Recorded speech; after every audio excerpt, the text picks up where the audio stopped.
یا ایھا الذین آمنوا اتقوا اللہ، اے مسلمانوں، اے ایمان والو، تم اللہ سے ڈرو.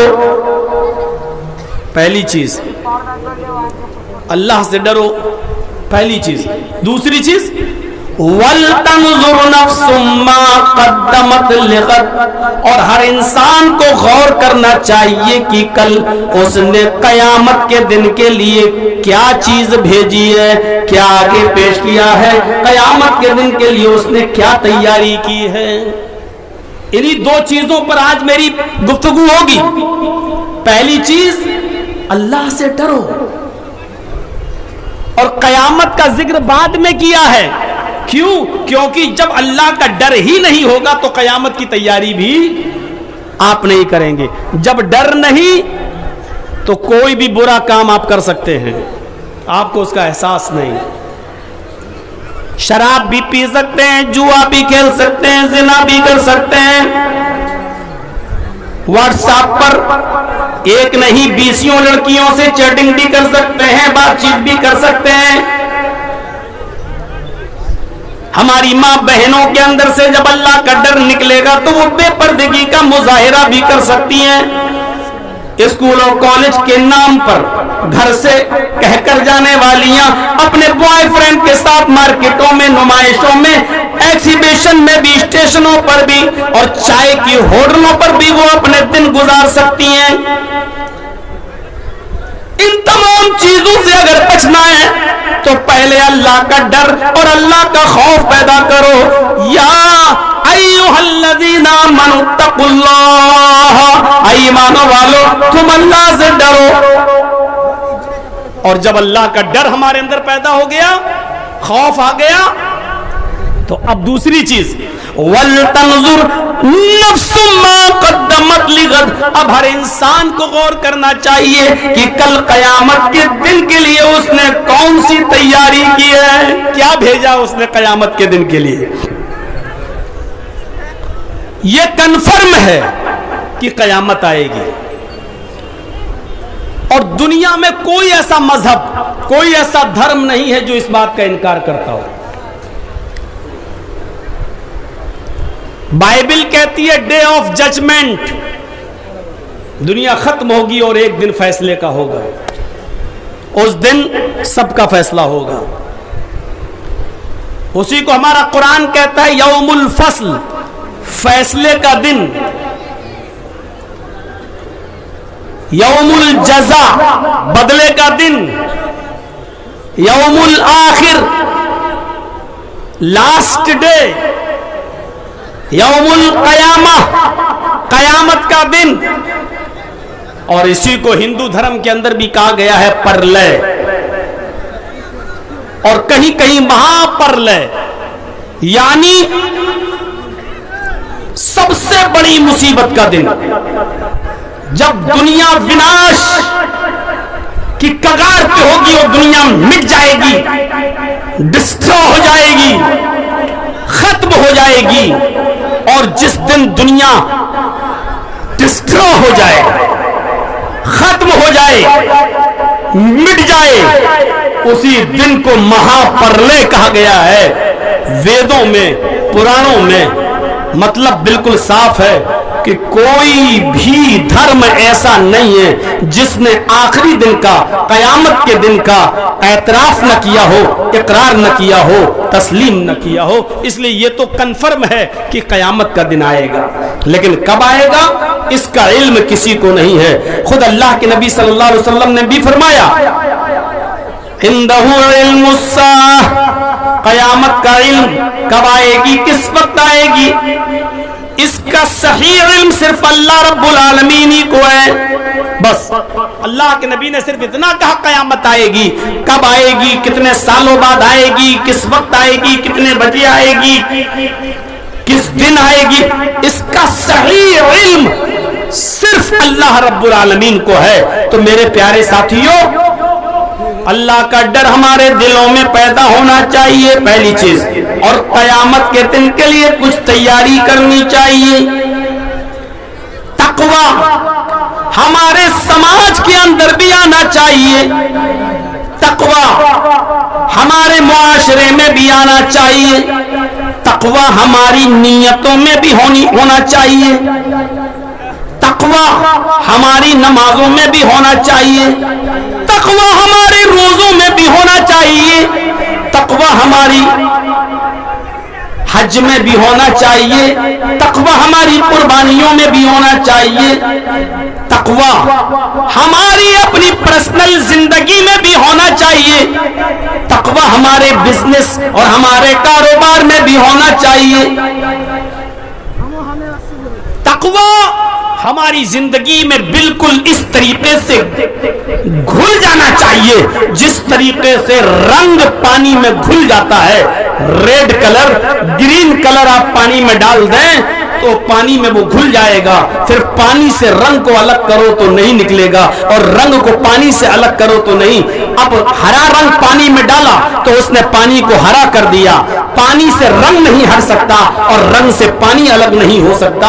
ایسے ہی تقوی ہماری زندگی میں بھر جانا چاہیے کہ ہم سے تقوی نہ نکلے، تقوی سے ہم نہ نکلے۔ میرے بھائیو، ہماری نیتوں میں بھی تقوی ہونا چاہیے۔ نبی اکرم صلی اللہ علیہ وسلم نے فرمایا انما الاعمال بالنیات وانما لکل امرئ ما نوى، ہر عمل کا دار و مدار نیت پر ہے، عمل صالح کا۔ انما الاعمال بالنیات، تمام عمل صالح جتنے بھی اچھے اعمال آپ کر رہے ہیں ان کا عمل، ان کا دار و مدار نیت پر ہے۔ ایک بات کلیئر کر دوں، اچھے عمل کا دار و مدار نیت پر ہے، برے عمل کا دار و مدار نیت پر نہیں ہے، برے عمل کا دار و مدار نیت پر نہیں ہے، برا عمل ہی رہے گا، سمجھ رہے نا؟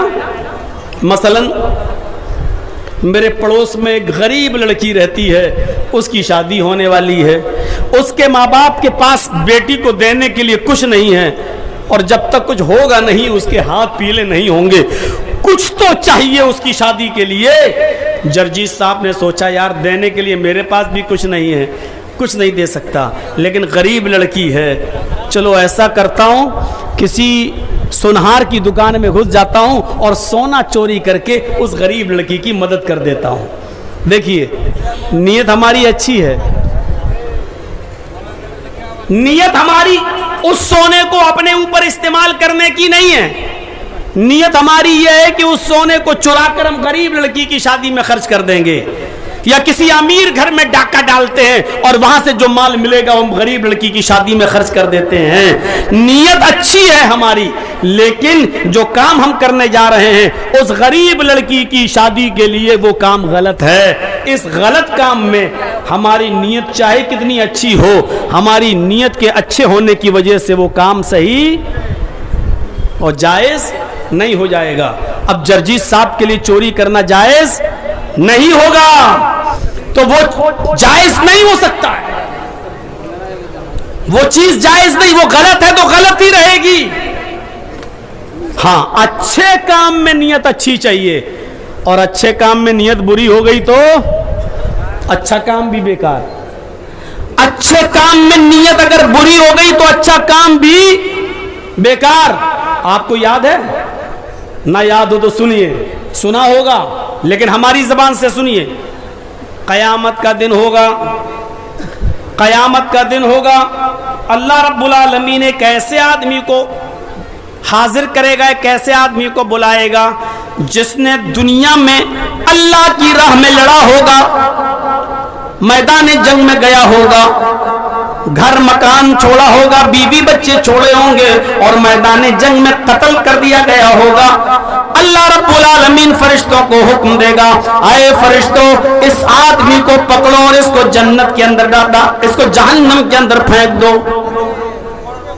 شہید، شہید جس نے گردن کٹائی، اور شہید کا مقام اتنا بڑا ہے پوچھو ان علماء سے۔